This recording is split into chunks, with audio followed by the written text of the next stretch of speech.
Hi, this is Mike from Mike's Unboxing Reviews and How To, and on today's video we're taking a look at MSI's Vigor GK50 Elite, the keyboard that's so bright you may actually need to wear sunglasses.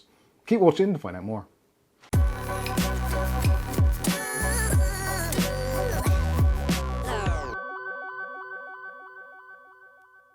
Okay, so in today's video we'll be taking a look at MSI's GK50 Elite keyboard. This comes with the Kailh switches. Now this one actually comes with the Kailh Box White switches. There are options for the either white or blues, and potentially in other regions you may have options for slightly other ones. I'll put some links in the video description so you can check out for yourself. You may find the switch which is perfect for you. The reason why I've got this keyboard actually, I bought this secondhand off eBay a little while back, and we'll put some links as well to actually great deals on eBay. You can pick this up very cheaply. Now this I picked up secondhand for somewhere in the region of about 40 to 50 pounds. Normally retail price you'd be paying somewhere in the region of about 60 to 70, and actually it has been seen for considerably more than that. But don't worry, it isn't money badly spent. In my opinion, this is one of the best keyboards on the market. For me personally, I really like it for many reasons, some other than the absolutely over-the-top typical MSI styling and lighting, but we'll talk about that a little bit more as we go through the video.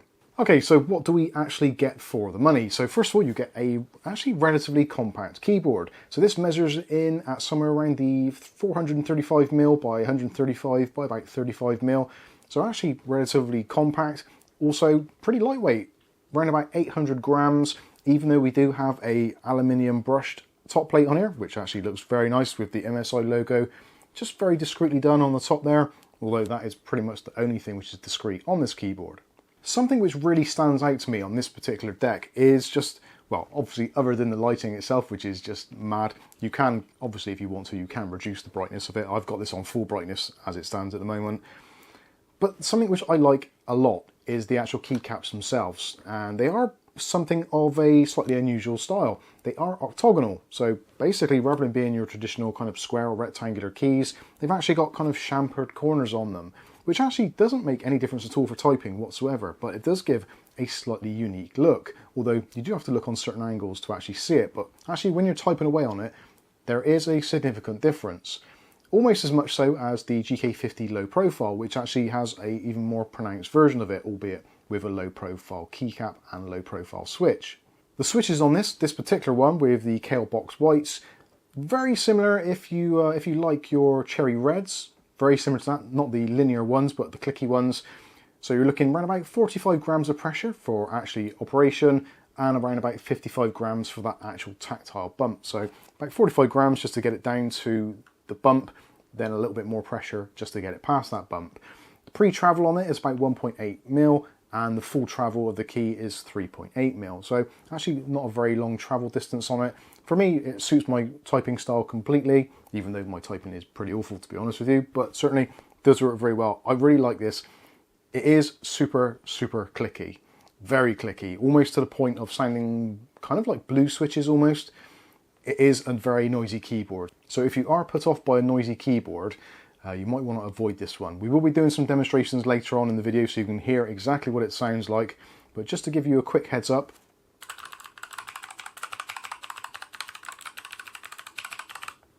yeah, it's pretty clicky.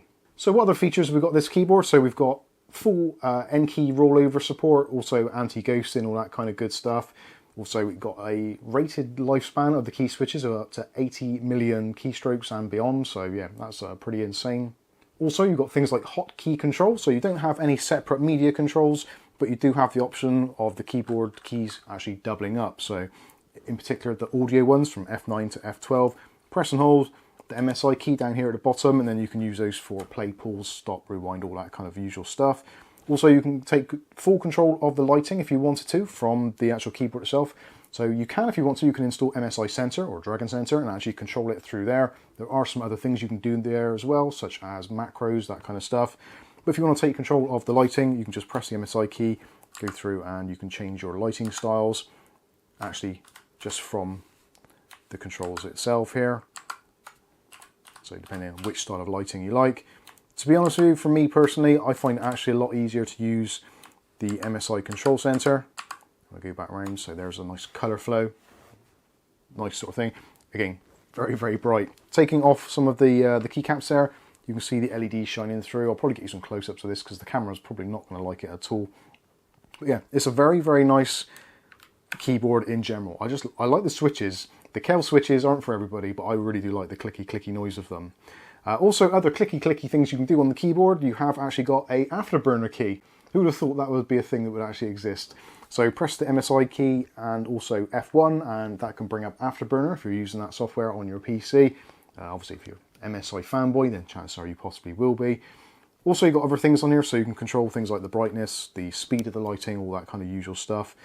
Something else actually on the keyboard, which some companies overlook, but actually it's just a nice little attention to detail thing, is at the top here. This is where your caps lock and number lock lighting is.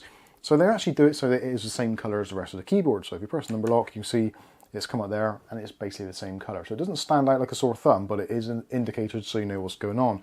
And if you do the caps lock, that comes on as well. So it's nice that it just comes on the same color. Now if you do have the lighting turned off, they will just light up the default MSI red. So again, you know exactly where you're coming from with that. Moving on to the back of the keyboard, something else which gives this, not only gives it some of its strengths, but it just feels really well planted on the desk. So you've got 4 rubberized feet at the bottom here, which is actually quite unusual. Generally, most keyboards will have 2, maybe 3, but to have 4 is actually quite unusual. And on the back, you've got the adjustable feet there, again, with rubberized pads on them. And they're fully rubberized, so when they're in the upright position, and also in the down position, that bit of rubber actually acts on both. So that's really good. When it comes to actually typing, I personally prefer it with the legs up. But again, if you want to, you can have it completely flat. Actually gives quite a nice profile when it's flat as well. But again, down to the individual really on that one. It does come with a 1.8 meter, just standard USB cable. It is braided, and it is actually quite a nice braid on there. So it isn't one of those fluffy braids which picks up dirt and lint and all that kind of stuff and starts fraying. Yeah, absolutely brilliant. Can't fault it. So that's enough about the tour of the keyboard. Let's actually go and take a look at the MSI software so you can get a better idea of what you can do. So for those of you that haven't seen it before, this is MSI Center, which you can install for MSI motherboards, etc. and software. So in here we're in features, so this is where we can take control of the lighting. So as you can see, if we click on the section there, we can combine all of these features so it all synchronizes nicely together. You've got choices of your LED style, so rainbow, off, color shift, all the usual kind of stuff. CPU temperature, yeah, you get the general idea. You can also as well do individuals, and you can go into gaming gear, choose the keyboard, and then you can also do things in here such as create profiles, macros, all that kind of stuff, record your macros, and then save them or delete them should they be wrong. So yeah, MSI Center, like it or loathe it, I actually think it's a brilliant piece of software. I use it quite frequently, and also from Mystic Light to integrate with the keyboard, it does on a very, very easy and very configurable way of doing it. So if you want your sequence, you can do that, click apply, then it will change the lighting style, and it'll go through and show you what it's actually doing in real time there. So yeah, that's really good. I'll set it to rainbow because that is generally what we have our set to. But yeah, nice and easy to do, and nice easy download to get hold of. Okay, so let's give you an example of what the keyboard actually sounds like to type on.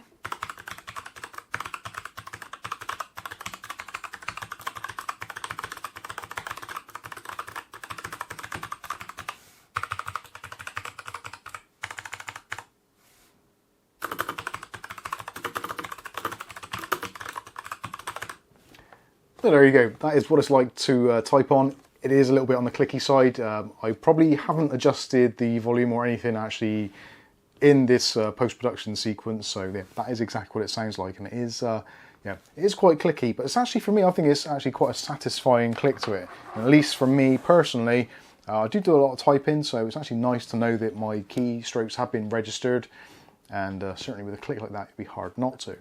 So overall, personally, I love this keyboard. I think it's a great keyboard. Well, so much so, I bought it myself rather than having it sent for review, etc. So yeah, take it as granted that what I'm saying about this is 100% my total opinion of this keyboard.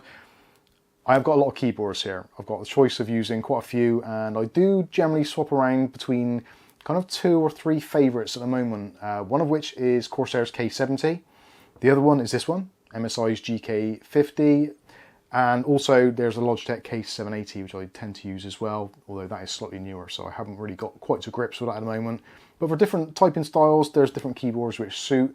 But overall, the one that I do seem to generally come back to time and time again, and actually probably the reason why I've owned this for quite a few months now and never got around to actually reviewing it, is because I actually use it all the time, I really do. And trying to not use it and keep it clean has been a real struggle for the last couple of days until I've got this review done. So luckily I've got it done now, so I can disconnect it and plug it back into my main PC and feel like I'm back home again. Anyway, that's been my thoughts and opinions on the MSI Vigor GK50 Elite with the box Kailh White switches, or Kailh White box switches, however you want to pronounce it. Let me know what you think about this one in the comments section. There's going to be some of you out there that obviously don't like clicky switches and don't like RGB, in which case this keyboard is going to be a big, big red flag to you. But for those of you that like a little bit of a clicky sensation and also like a little bit of RGB, then maybe this is going to be right up your street. So let us know in the comments section below. But for now, I've been Mike. This is Mike's Unboxing Reviews and How To, and hopefully we'll catch you in the very next video. Thanks for watching.